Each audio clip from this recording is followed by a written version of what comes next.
त्यांच्यासाठी. कारण आमचे जर हे सुटले ते सुटले हे करण्यापेक्षा त्यांचे बघून बघायचं मला जरा अंदाजा काय आहे काय नाही.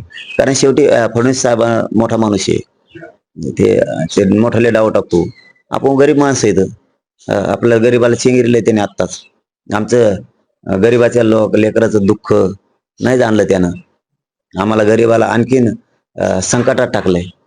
आम्हाला दारिद्र्याच्या खाईत लोटून दिलं त्या माणसानं. नाही विचार केला आमच्या मराठ्यांच्या लेकराचा किती वाटोळ होईल बाबा. वैचारिक काही मतभेद असतील, काही अडचणी असतील, पण आपण सध्या पालकत्व स्वीकारलेलं आहे राज्याचं, सत्ताधारी आपण आहेत. कशाला राग करायचा मराठ्यांचा, इतका खुनशीपणा कशाला करायचा मराठ्यांच्या लेकराशी, त्याने विचार नाही केला.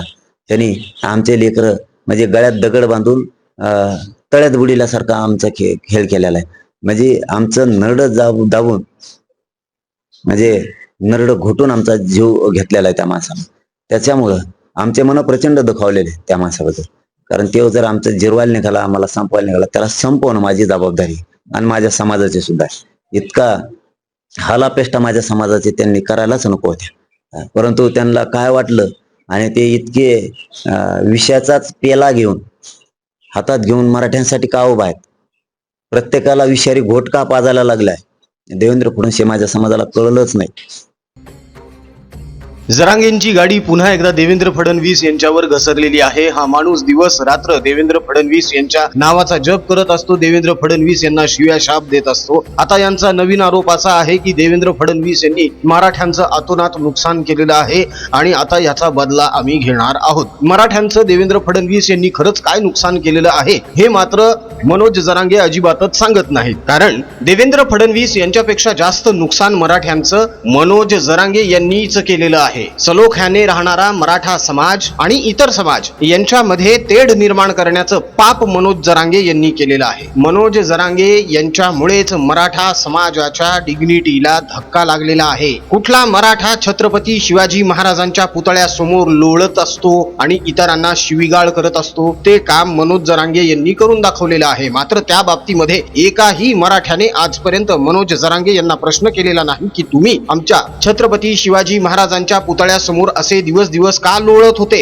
छत्रपती शिवाजी महाराज यांच्या पुतळ्यासमोर बसून लोकांना आई बहिणीवरून टन्ना मन्ना चिन्ना भन्ना कन्ना असल्या घाणेरड्या शिव्या कशामुळे दिल्या. आता छत्रपतींचा अपमान झालेला नाहीये का. एरवी छत्रपतींचा अपमान झाला, आमच्या छत्रपतींचा अपमान झाला असं ओरडणारे यांना आता मनोज जरांगे यांनी छत्रपतींचा अपमान केलेला आहे हे दिसत नाही का. येऊन जाऊन देवेंद्र फडणवीस यांना टार्गेट करायचं आणि महाविकास आघाडीची मतं कशी वाढतील यासाठी प्रयत्न करायचा, हेच मनोज जरांगे यांचं राजकारण चालू आहे. याच विषयावर आज थोडंसं आपण बोलणार आहोत मित्रांनो. मात्र मूळ मुद्द्याला, मूळ विषयाला सुरुवात करण्या अगोदर एक छोटीशी विनंती आहे. ज्याप्रमाणे मनोज जरांगे यांनी समाजामध्ये तेढ निर्माण करून हिंदूंमध्ये फूट पाडण्याचं काम केलेलं आहे ते अत्यंत निंदनीय आहे. मात्र त्यासाठीच हिंदूंचा एकोपा वाढावा, हिंदूंची एकजूट वाढावी यासाठी प्रपंच परिवाराने हिंदू प्रपंच हे नवकोर युट्यूब चॅनल चालू केलेलं आहे, ज्याची लिंक या व्हिडिओच्या डिस्क्रिप्शन बॉक्स मध्ये दिलेली आहे. त्या लिंकला क्लिक करा आणि हिंदू प्रपंच या युट्यूब चॅनलला सुद्धा भरपूर सबस्क्राईब करा. अजून जर महाप्रपंच या युट्यूब चॅनलला सबस्क्राईब केलं नसेल तर लगेच सबस्क्राईब करा, सोबतच बेल आयकॉन सुद्धा प्रेस करा, म्हणजे राजकीय विश्लेषणाचे आमचे नवनवे व्हिडिओ सगळ्यात अगोदर तुमच्यापर्यंत पोहोचतील. आता सुरुवात करूया मूळ मुद्द्याला, मूळ विषयाला. देवेंद्र फडणवीस यांनी मराठा समाजाचा गळा घोटलेला आहे. देवेंद्र फडणवीस हातात विषाचा पेला घेऊन हिंडत आहेत आणि ते विष मराठा समाजातील तरुणांना पाजत आहेत. देवेंद्र फडणवीस यांनी मराठा समाजाचं अतोनात नुकसान केलेलं आहे. मराठा समाजाबद्दल देवेंद्र फडणवीस यांच्यामध्ये खुन्नस आहे. इतकी खुन्नस देवेंद्र फडणवीस मराठा समाजाबद्दल का ठेवतात, इतका द्वेष मराठा समाजाचा देवेंद्र फडणवीस का करतात, असा सवाल मनोज जरांगे विचारत आहेत. खरं तर खरा द्वेष मराठा समाजाचा कोणी केलेला आहे हे आजपर्यंत सगळ्या महाराष्ट्राने अनुभवलेलं आहे. 1994च्या GR मध्ये मराठा समाजाला आरक्षणापासून वंचित कोणी ठेवलेला आहे, कोणी खुट्टा मारलेला आहे, याबद्दल मनोज जरांगे एक शब्द सुद्धा बोलत नाही. मनोज जरांगे आणि त्यांचे समर्थक म्हणतात की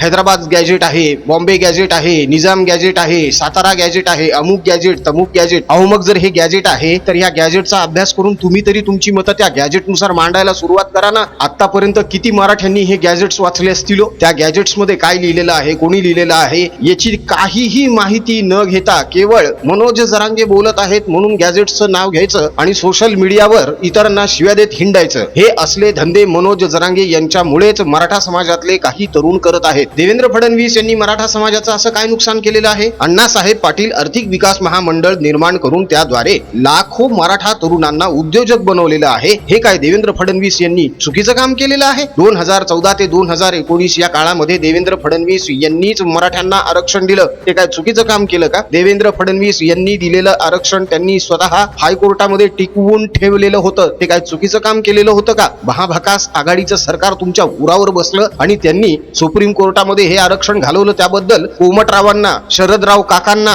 आणि काँग्रेसला मनोज जरांगे एक प्रश्न तरी विचारतात का कधी? येऊन जाऊन फक्त आणि फक्त देवेंद्र फडणवीस यांना त्यांच्या जातीवरून टार्गेट करायचं कशासाठी? खरा द्वेष तर मनोज जरांगे करत आहेत. कारण इतका द्वेष जर मनोज जरांगे यांच्या मनामध्ये देवेंद्र फडणवीस यांच्याबद्दल जर नसता तर इतक्या वेळा त्यांनी देवेंद्र फडणवीस यांचं नाव घेतलंच नसतं. देवेंद्र फडणवीस यांनी सारथी सारख्या योजनेच्या माध्यमातून मराठा तरुणांच्या पोरांच्या शिक्षणाची सोय केली. मराठा तरुणांच्या, मराठा विद्यार्थ्यांच्यासाठी वसतिगृह निर्माण केले. हे काय चुकीचं काम केलेलं आहे का? या आधीच्या सरकारने कधी मराठा तरुणांसाठी हे काही केलं का हो? हा मनोज जरांगे ज्यांची तळी उचलतो त्या शरद पवारांनी आपल्या शिक्षण संस्थांमध्ये किती मराठ्यांना फुकट शिकवलं, किती मराठ्यांच्या पोरांची शिक्षणाची, जेवणाची, वसतिगृहाची सोय केली, किती जणांच्या फी माफ केल्या. पण हे काम मराठा नसलेले देवेंद्र फडणवीस यांनी करून दाखवलं. याचाच पोटशूळ त्या काकांना आहे आणि त्या काकांनी भुंकायला सांगितलं म्हणून मनोज जरांगे दिवस रात्र देवेंद्र फडणवीस यांच्या नावाने खडे फोडतात. ज्याप्रमाणे उद्धव ठाकरे, संजय राऊत मोदी द्वेषापायी मुस्लिम धार्जिणे झाले, त्याचप्रमाणे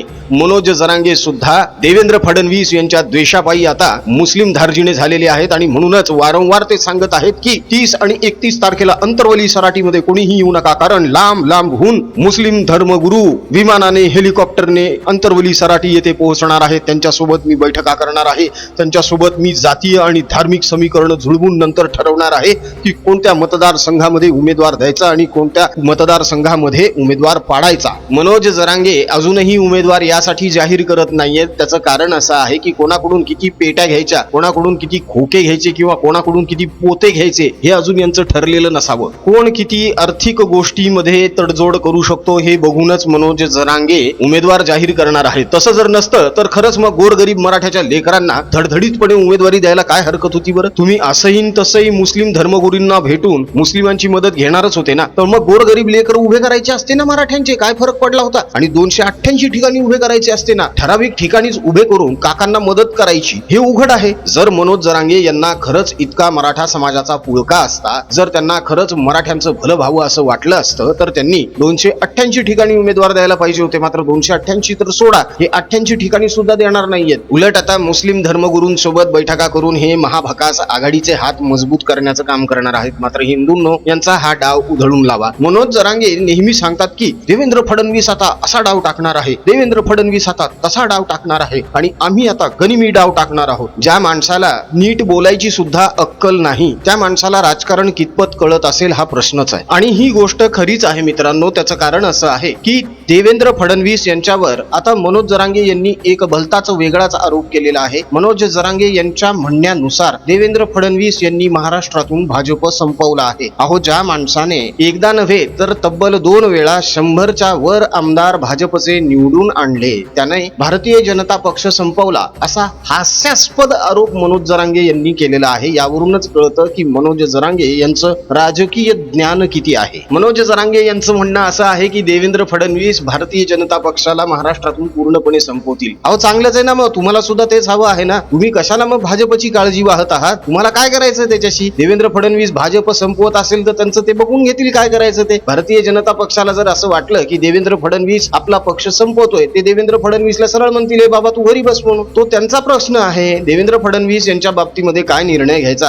हे भारतीय जनता पक्ष ठरवेल की तुम्ही तुमच्या आरक्षणाच्या नावाखाली सुरू असलेल्या राजकारणावर जास्त लक्ष द्या ना, जे तुम्हाला अजूनही धडपणे जमत नाहीये. न धड तुम्हाला तुमचे उमेदवार जाहीर करता येत आहेत, न धड तुम्हाला तुमची पॉलिसी ठरवता येते, न धड तुम्हाला हे माहितीये की आपल्याला निवडून आणायचे की पाडायचे आहेत. म्हणून तुम्हाला तुमचाच गोंधळ आवरला जात नाहीये. तेव्हा तुम्ही देवेंद्र फडणवीस आणि भाजपच्या नादी कशाला लागता? ते त्यांचं बघून घेतील त्यांना काय करायचं आहे ते. देवेंद्र फडणवीस नागपूरमधून विधानसभा निवडणुकीसाठी उभे आहेत. जर लोकांना असं वाटत असेल की देवेंद्र फडणवीस भाजपला संपवत आहेत तर ते देवेंद्र फडणवीस यांना मतदान करणार नाहीत. कुठल्याही राजकीय नेत्याची राजकीय कारकीर्द संपवण्याचं काम हे जनतेच्या हातात असतं. जनता वेळोवेळी ते करत आलेली आहे. जर जनतेला असं वाटलं की भारतीय जनता पक्षाला देवेंद्र फडणवीस यांच्याकडून धोका आहे तर ते देवेंद्र देवेंद्र फडणवीस यांना मतदान करणार नाहीत. आणि जर जनतेला असं वाटत असेल की नाही, भारतीय जनता पक्षाला देवेंद्र फडणवीसच पुढे नेऊ शकतात, महाराष्ट्राला सुद्धा विकासाच्या मार्गावर देवेंद्र फडणवीसच नेऊ शकतात, तर ते देवेंद्र फडणवीस आणि त्यांच्या सोबतच्या उमेदवारांना भरभरून मतदान करतील, त्यांना निवडून आणतील. तुम्ही करा की काकांची मदत. तुम्हाला कोणी अडवलेलं आहे? विचार करा मित्रांनो.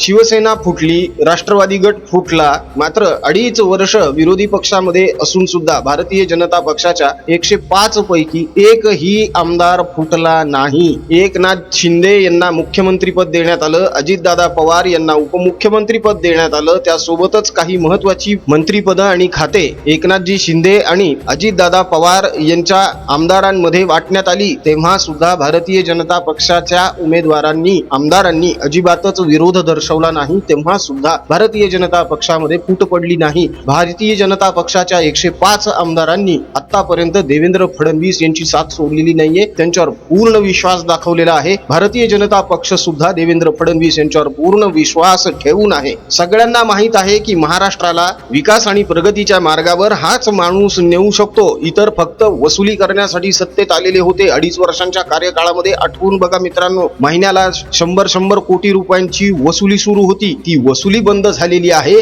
त्यामुळेच उद्धव ठाकरे, शरद पवार यांच्यासारखे लोक देवेंद्र फडणवीस यांना बदनाम करण्यासाठी मनोज जरांगे सारख्या बाहुल्याच्या तोंडातून आपल्याला जे पाहिजे ते वदवून घेत आहेत. मात्र मनोज जरांगे यांच्या या अफवांना अजिबातच बळी पडू नका मित्रांनो. मनोज जरांगे हेच खरोखर सगळ्यात मोठे द्वेष करणारे आहेत. मनोज जरांगे देवेंद्र फडणवीस यांच्यावर जो आरोप करतात की देवेंद्र फडणवीस मराठ्यांचा द्वेष करतात, याच्या अगदी उलट आहे. मनोज जरांगे हे देवेंद्र फडणवीस यांचा द्वेष करतात. ते सुद्धा काकांच्या सांगण्यावरून. हे न कळण्या इतकी महाराष्ट्रातली जनता दूधखुळी नाही आहे. मनोज जरांगे यांनी आता जरा 2 दिवस देवेंद्र फडणवीस हा विषय बाजूला ठेवून मुस्लिम धर्मगुरूंसोबत आपल्याला आता काय चर्चा करायची आहे याकडे जास्त लक्ष द्यावं. त्याचं कारण असं आहे, ज्या लोकांनी सत्तेसाठी आपल्या बापाचा खून केलेला आहे, भावाला मारून टाकलेला आहे, अशा लोकांसोबत तुम्हाला वाटाघाटी करायची आहे जरांगे, तेव्हा तुम्हाला थोडंसं सावध राहायला हवं, थोडं सतर्क राहायला हवं. मित्रांनो, मुस्लिमांनी फतवे दिलेले आहेत, मुल्ला मौलवींनी मस्जिदीमधून सांगितलेलं आहे की तुम्ही जर महायुतीला मतदान केलं तर तुम्ही नबीचे गुलाम नाही आहात, तुम्ही पक्के मुसलमान नाही आहात, त्यामुळे तुम्ही सगळ्या मुसलमानांनी महाविकास आघाडीलाच मतदान केलं पाहिजे. तर हे लोक जर असे उघड फतवे काढू शकतात तर आम्ही विनंती तर नक्कीच करू शकतो. तेव्हा आमची विनंती आहे, हिंदू माता बंधू भगिनींनो, हिंदू म्हणून एकत्र या. 20 तारखेला मतदान करत असताना हिंदू म्हणून मतदान करा आणि हिंदुत्ववादी विचार असलेल्या आमदारांना निवडून आणा. हिंदूंची एकजूट वाढावी यासाठीच प्रपंच परिवाराने हिंदू प्रपंच हे नवकोर युट्यूब चॅनल चालू केलेलं आहे, ज्याची लिंक या व्हिडिओच्या डिस्क्रिप्शन बॉक्स मध्ये देण्यात आलेली आहे. त्या लिंकला क्लिक करा आणि हिंदू प्रपंच या युट्यूब चॅनलला सुद्धा भरपूर सबस्क्राईब करा. अजून जर महाप्रपंच या युट्यूब चॅनलला सबस्क्राईब केलं नसेल तर लगेच सबस्क्राईब करून घ्या. बेल आयकॉन सुद्धा प्रेस करा, म्हणजे राजकीय विश्लेषणाचे आमचे नवनवे व्हिडिओज सगळ्यात अगोदर तुमच्यापर्यंत पोहोचतील. मित्रांनो, मनोज जरांगे ज्याप्रमाणे देवेंद्र फडणवीस यांच्यावर सतत आरोप करत आलेले आहेत की देवेंद्र फडणवीस मराठा समाजाचा द्वेष करतात, मराठा समाजाचं अतोनात नुकसान देवेंद्र फडणवीस यांनी केलेलं आहे. तुम्हाला सुद्धा असं काही वाटतं का हो? देवेंद्र फडणवीस यांनी खरंच मराठा समाजाचं नुकसान केलेलं आहे की मराठा समाजाचा खूप मोठा फायदा देवेंद्र फडणवीस यांच्यामुळे झालेला आहे? हे तुम्हीच आम्हाला कमेंट मध्ये नक्की कळवा मित्रांनो. आमचा कमेंट बॉक्स तुमच्या प्रतिक्रियांसाठी आतुरतेने वाट बघतोय, तेव्हा पटापट कमेंट करायला सुरुवात करा. राजकीय बातम्या, राजकीय घडामोडी, राजकीय अपडेट्स रंगतदार पद्धतीने जाणून घेण्यासाठी बघत रहा महाप्रपंच. पुन्हा भेटूया पुढच्या व्हिडिओमध्ये. जय हिंद, जय महाराष्ट्र, वंदे मातरम, जय शिवराय, जय शंभूराजे, जय भवानी, जय जगदंब, भारत माता की जय, जय श्रीराम.